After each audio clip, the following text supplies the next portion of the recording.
Good afternoon, everybody. Just coming at you live with another video, another update.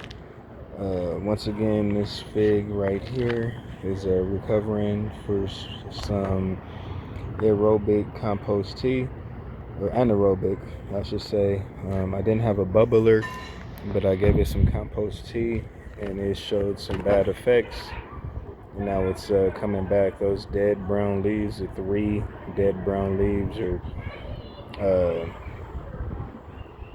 basically gone, but the new growth sprouted out, so I'll be careful in the future. Most of these fig cuttings does has figs on them, and this is coming from zone 8B in Southern California, high desert. So you guys take this walk with me and this journey as we document how figs grow in this zone in Southern California, the high desert area. I'm in the city of Barstow. It's June the 29th, 2026. So it's very hot out here. Summertime. Temperatures range and reach 100 degrees plus all summer until September, or probably even longer than that. I want to say October is when we finally start getting a little colder weather, late October. So we're gonna take this journey and document the figs as they grow in this hot desert sun. This is the best environment to grow figs. I do have some high-end figs. I apologize that I don't know the names to all of these. The only one I know for sure is this one right here. This is a Côte de Dame Blanc fig that I got from a good friend, popular YouTuber, you guys probably know, Figgy Ed. He sent me this. If you look at his videos, and he had a contest, he was giving away some Angelino fig cuttings to see if you can guess whether this fig survives. He sent it to me bare rooted, and if you go back and look at his video, you will see the progress that this fig cutting underwent. So again, this is the only one I know. This is a Côte de Dame Blanc. And if you're looking like, what type of soil is that? This is living organic soil, based in Pro Mix number 5 with mycorrhiza. And then I put in some amendments to it to really get it going. I put in some blood meal, bone meal. Then I also gave it some tomato fertilizer. Also gave it some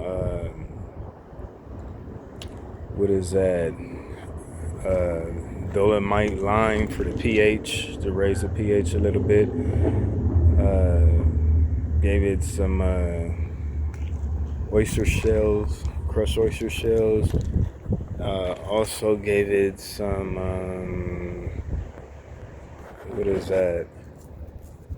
I gave it something else. I gave it a lot of things, really, and they're taking off. Like, even though this is a cutting, if you look right here, this is a cutting, but it has figs, loaded with figs.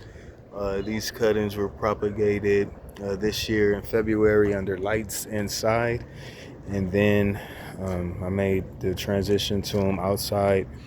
They did receive some sunburn because I didn't do it as slow as I should have, but they're thriving now. I also gave it some alfalfa pellets. That's what you see, the brown. I wanted some fungal dominated components in there other than the mycorrhiza, but I noticed on this aloe vera plant, when I put the alfalfa in there to break down over the soil, that mushroom heads started to grow out of the aloe vera. So I was like, okay, if mushroom heads are growing out of there, that means it's fungal spores and fungal dominance in the soil, so I wanted to get that into the figs as well. So I topped off the top of the soil with alfalfa pellets, and that's why you're seeing the brown. But I also give these plants the 511 Fisher motion pretty much every watering, so they can have that little dose of nitrogen as they grow throughout the summer, and some quick readily available nutrients for them other than the organics that I have inside the soil. Right here is my Parfianca pomegranate. It has 2 pomegranates on there, one at the top, one at the very bottom, but then it's opening up. I see other flowers that are forming and emerging. You see those 2 right there, flowers coming in. There are some more, but that's the Parfianca pomegranate. If you look right there, there's also a flower. So that's it for that. I'm also going to contact Figia just to or go over the list of the sticks he gave me. We wanted to do an experiment on how his cuttings would do in Southern California, the high desert area. And right now they're doing good. Again, this one was given an anaerobic compost tea, but it's since fighting back and coming out of that, growing very well. This one also had a fig on there, but because I had the alfalfa and I had it wet, it kind of spoiled. So that was that. And yeah, we're going to keep documenting this all summer long. We want to see at the end of the day what's going to happen, how it's going to happen. We're also going to do some fig taste testing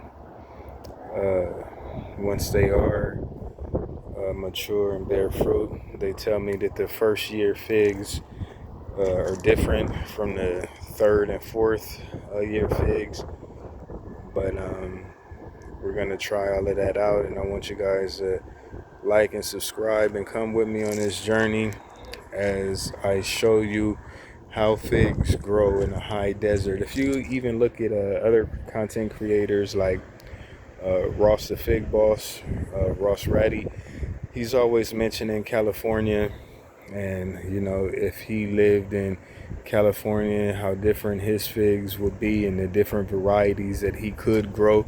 A lot of these varieties that I do have are late, meaning that they are mature sometime after August, maybe September, some in October.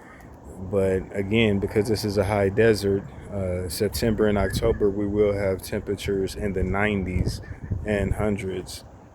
So stay tuned for that, and we'll definitely keep you updated and posted when those times do come. And if the figs do ripen in September and October, we're certainly to have 90 to 100 degree temperatures. So this is a perfect environment for figs. That's why I have figs and pomegranates, because this is a high desert. Wind blowing, sun going down. But I think today's high was about 96. We had it like a cool down period. It's going to be back up into the low hundreds probably by Thursday. But thanks for watching. You guys, again, appreciate you. Like, comment, subscribe to this channel as we grow on this fig journey on Zone 8B. Southern California, high desert, Barstow City, and yeah, we'll go from there. Thank you.